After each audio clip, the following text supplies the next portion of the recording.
Welcome to the Market Rundown. This is Matt Bennett, grain marketing consultant with Channel, and I'm here to talk about the May WASDE report that was just released here on Friday afternoon, Friday at 11 o'clock.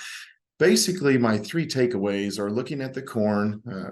I feel like it's definitely the type of report that we expected. Still tight as far as the old crop situation goes. And then new crop, of course, was a big number. It's something I've talked about in my newsletter quite a bit. As far as soybeans concerned, there really wasn't a whole lot of information to talk about, to be honest. It was a very interesting report from a corn perspective, but for soybeans, we'll talk about the numbers, but and maybe what they mean. And then the third thing is, of course, how do you tie all this together? Because quite frankly, we have to get pretty serious about a marketing plan if we haven't done enough yet. So just diving into the report, as far as corn was concerned, they lowered exports 75 million bushels. It's something that I think most people in the trade expected. That ballooned, or not ballooned, but it increased your carryout on corn to 1.417 billion bushels, which essentially is quite a bit more than the 1.2 and below. A lot of folks were talking just maybe 60 to 90 days ago, but that goes into your new crop balance sheet. So your carryout for this year is your carry in for next year, of course. Carry out for next year's 2.222 billion bushels. So you start talking about an above 2 billion carry, and typically you don't use that in the same conversation as, a $5 corn conversation. So definitely a lot of adjustments here. And I want to be clear, the 2.22 carry out actually included big increases in demand for feed and residual exports and ethanol year over year. So there's some pretty big assumptions just to get to the 2.222. I would call the report as expected, which it was expected to be bearish.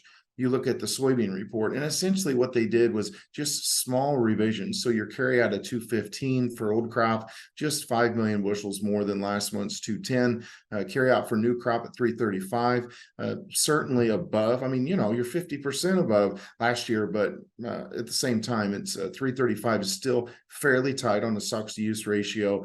Essentially what's gone on here is that you've got more acres forecasted from the USDA. So the USDA for both corn and beans used, the acreage that came from the March planting intentions.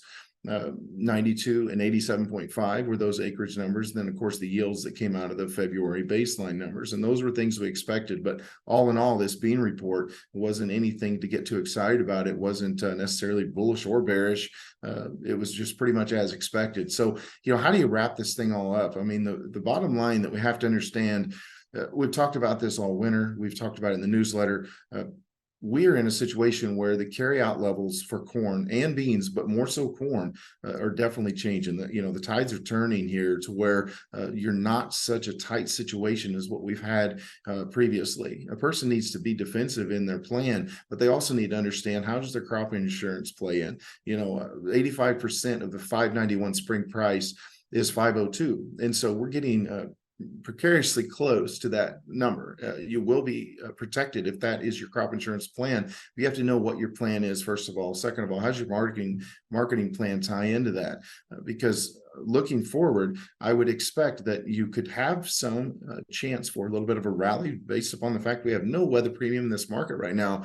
But the fundamentals of the market don't look friendly. So there certainly is a chance that if you don't cover yourself moving forward, that you could have a pretty long 2023. I want to have some protection for ourselves in the event that this market continues lower, because right now that looks like the path that it certainly could be heading. So once again, my three takeaways are just recapping the corn report, which I would call it bearish as expected. The soybean report was kind of a non-event. And third of all, keep tabs on what you're doing as far as profit margins are concerned, your marketing plan. This is not a time to be passive. So this has been Matt Bennett with the Market Rundown. If you have any questions, just put them at the bottom of the chat, or you can go to the channel website and sign up for the newsletter. And with the newsletter, you get all of my information to be able to correspond back and forth if you want to get a hold of me in some way. So thanks for tuning in.